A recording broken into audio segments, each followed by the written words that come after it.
How many of you woke up this morning feeling absolutely shattered, even after a full night's sleep?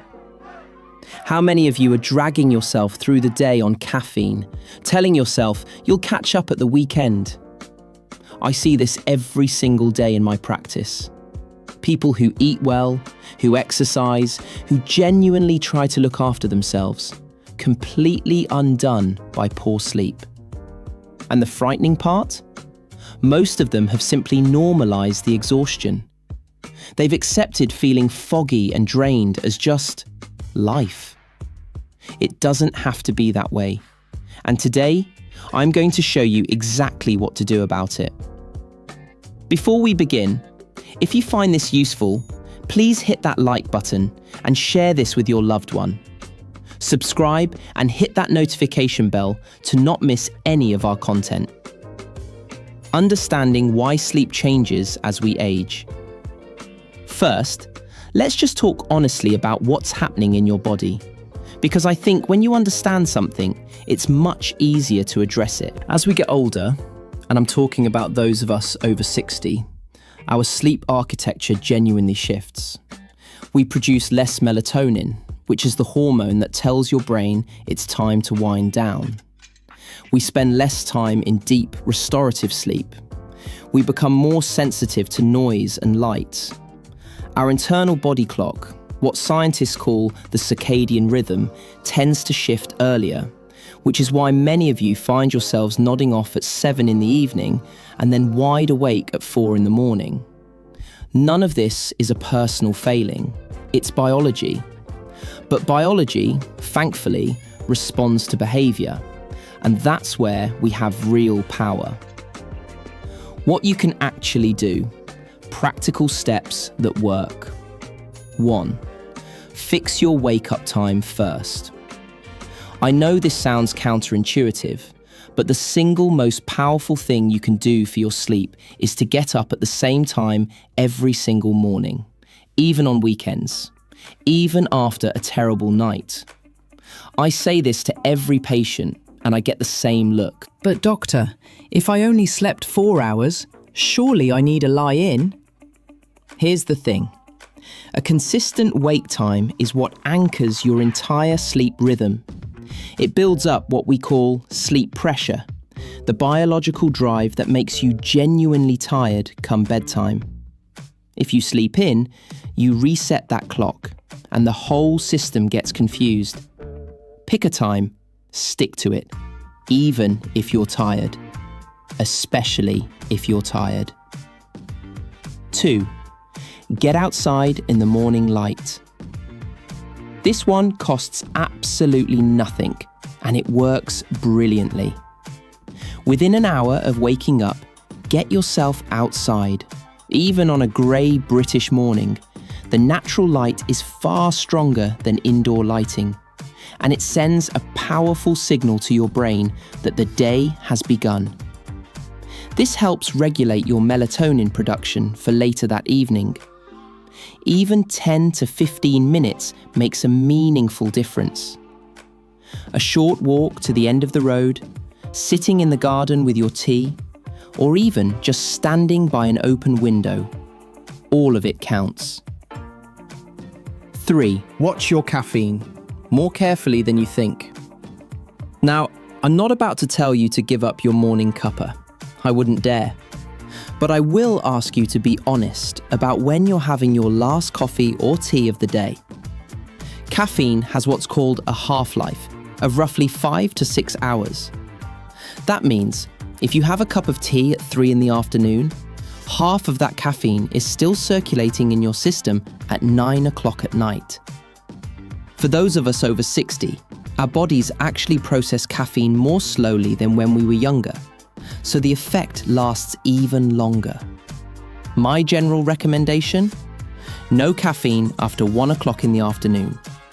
Switch to herbal tea, warm water with lemon, or decaf after lunch. It genuinely makes a difference. 4. Cool your bedroom down. Your body needs to drop its core temperature slightly in order to fall and stay asleep. Most people's bedrooms in the UK are simply too warm, particularly in winter when the central heating's been cranked up. The ideal sleep temperature is somewhere between 16 and 19 degrees Celsius. I know that feels chilly, but you can always have an extra blanket. A cooler room with warm bedding is far more sleep-friendly than a warm room where you're kicking the covers off at midnight. If you can, crack a window slightly or turn the radiator down an hour before bed. 5. Create a wind-down routine and protect it. Your brain needs a signal that sleep is approaching. We're not computers. We can't just close 30 tabs and shut down instantly. We need a transition. In the hour before bed, I'd like you to do 3 things. First of all, dim the lights in your home. Bright overhead lighting tells your brain it's still daytime. Use lamps, lower the brightness, and create a gentler atmosphere. Secondly, put your phone or tablet away. The blue light from screens actively suppresses melatonin. I know many of you watch telly in bed. Try to finish that at least 30 minutes before you actually want to sleep. Last but not least, do something calm and repetitive. Reading a physical book, gentle stretching, listening to quiet music or a radio program, having a warm bath or shower. The warm bath is particularly effective. It raises your body temperature slightly, and then, as you cool down afterwards, it mimics the natural drop your body needs to initiate sleep. 6. Get out of bed if you can't sleep. This is the one that patients resist the most, but it is one of the most evidence-based recommendations I can give you. If you've been lying awake for more than 20 minutes, get up. Go to another room. Sit quietly. Read something dull. Listen to the radio softly. Return to bed only when you feel genuinely sleepy again. Why?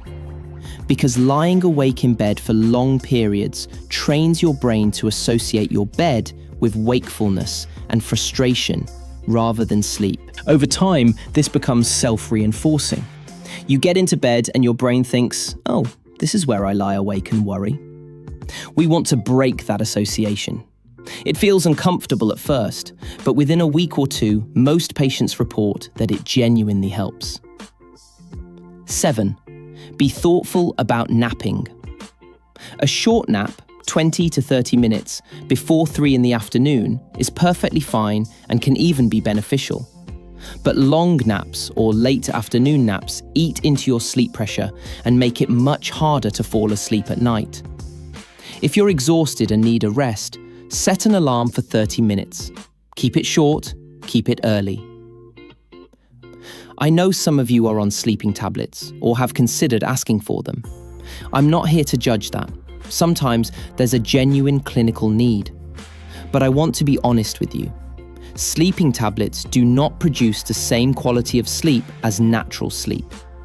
They can cause dependency, increase the risk of falls, and affect memory. They are, at best, a short-term bridge.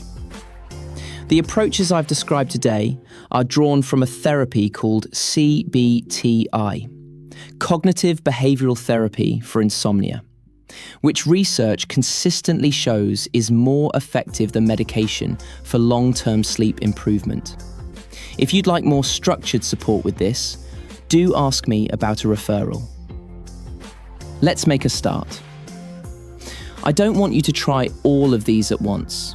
Pick 2 or 3 that feel most relevant to your situation and commit to them consistently for 2 weeks. Sleep improvements rarely happen overnight, but they do happen.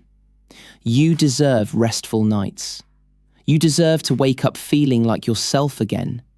And the good news is, with the right habits, that is genuinely within reach at any age.